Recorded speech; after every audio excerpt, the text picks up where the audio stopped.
Baik, assalamualaikum warahmatullahi wabarakatuh. Nama saya Alvan Kurniawan, NIM E 2019 3164. Di sini saya menjelaskan video tanggapan atau video yang dikirim oleh Bapak Wadud yang judulnya itu perekonomian dua sektor. Mari kita bahas di sini ya. Mari kita bahas yang pertama, apa sih perekonomian dua sektor itu? Dan kan pasti bingung tentang perekonomian dua sektor itu apa. Jadi perekonomian dua sektor ini perekonomian yang terdiri dari sektor rumah tangga dan perusahaan, dan merupakan bentuk yang paling sederhana dari analisis makroekonomi mengenai penentuan tingkat kegiatan. Kegiatan apa? Seperti kegiatan ekonomi suatu negara, dan itu pada perekonomian dua sektor ada yang namanya rumah tangga produsen dan pastinya ada rumah tangga konsumen. Ya, di mana rumah tangga produsen ini pastinya menjual barang dan jasa kepada rumah tangga konsumen. Dan rumah tangga produsen ini tersebut pasti akan mendapatkan imbalan atau uang dari penjualan tersebut, dan sebaliknya. Bisa saja rumah tangga konsumen itu menyewakan tanah dan pastinya tenaga kerja dan modal itu kepada rumah tangga produsen. Jadi otomatis rumah tangga konsumen itu mendapatkan apa? Pasti mendapatkan perekonomian dua sektor, yaitu perekonomian dua sektor yang gimana? Sektor perusahaan yang menggunakan faktor-faktor produksi yang dimiliki rumah tangga. Kemudian kedua, sebagai besar pendapatan yang diterima rumah tangga itu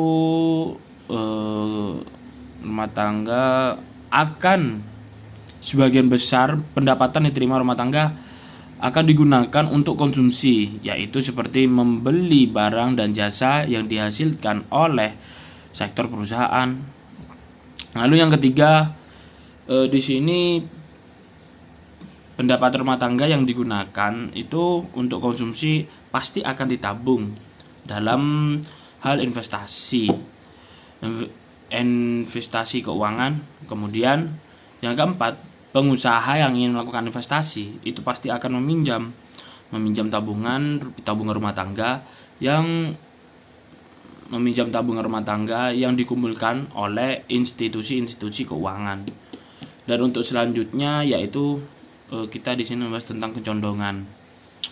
Jadi mengkonsumsi dan kecondongan itu menabung. Yang pertama ada kecondongan mengkonsumsi, dan pastinya kecondongan menabung yang pertama itu pasti adanya kecondongan konsumsi. Dan ini dibagi menjadi kecenderungan mengkonsumsi marginal dan kecondongan mengkonsumsi rata-rata. Jadi yang dimana itu kecondongan mengkonsumsi marginal itu merupakan perbandingan antara pertambahan konsumsi yang dilakukan dengan apa? Pasti dengan pertambahan income yang diperoleh. Sedangkan kecondongan mengkonsumsi rata-rata itu sama. Jadi merupakan perbandingan di antara tingkat mengkonsumsi, tapi di sini dengan tingkat disposable. Kalau kecondongan mengkonsumsi marginal itu pertambahan income, kalau kecondongan mengkonsumsi rata-rata itu lebih ke disposable income, sama aja sih, cuma berbedanya di itu.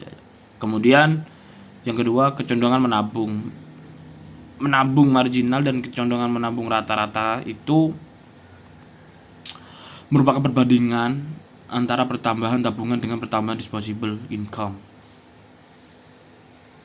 Kemudian kecondongan menabung ini rata-rata itu menunjukkan perbandingan di antara tabungan dengan pendapatan disposable-nya. Ya, di mana fungsi konsumsi dan tabungan fungsi konsumsi ini suatu fungsi yang menggambarkan sifat hubungan antara tingkat konsumsi rumah tangga dan perekonomian. Jadi dengan pendapatan nasional atau pendapatan disposable. Kemudian fungsi tabungan ini yang menunjukkan sifat hubungan antara tingkat tabungan.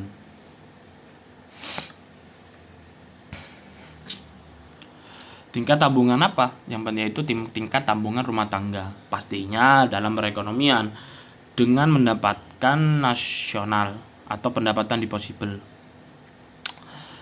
Jadi pendapatan deposibel. Jadi pengertian dari investasi itu sering juga dikenal dengan nama penanaman modal investasi, yang dimana komponen kedua yang menentukan pengeluaran agregat investasi. Jadi investasi ini merupakan pengeluaran atau pembelanjaan.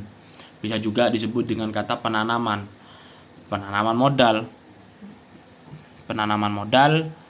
atau bisa penanaman modal kepada perusahaan pastinya untuk membeli barang-barang modal dan perlengkapan produksi, dan untuk menambah kemampuan memproduksi barang dan jasa yang tersedia dalam perekonomian investasi.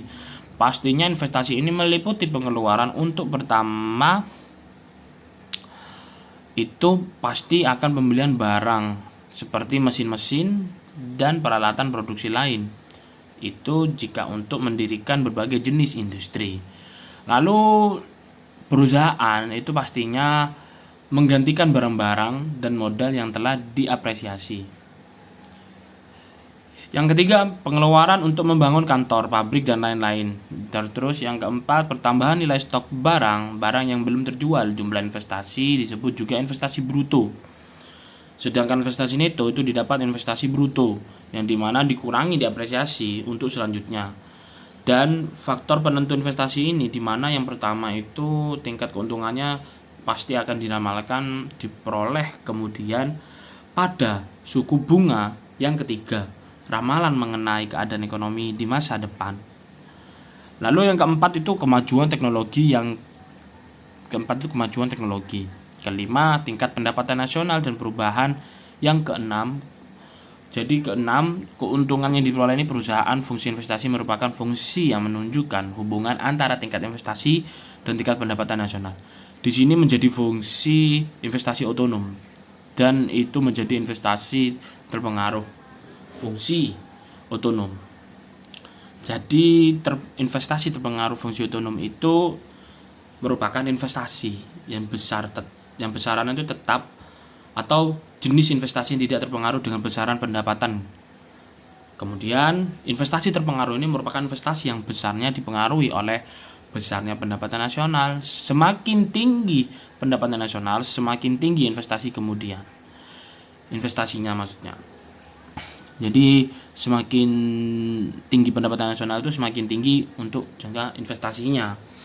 Lalu untuk keseimbangan perekonomian negara itu, dalam perekonomian itu dua sektor keseimbangan perekonomian negara ini tercapai ya apabila yang pertama itu ada ketika pendapatan nasional itu sama dengan konsumsi dan investasi. Kemudian yang kedua itu ada investasi sama dengan tabungan. Jadi untuk video tanggapan dari saya memang setuju dengan semua yang dijelaskan oleh Bapak Wadud, dan itu yang bisa saya sampaikan.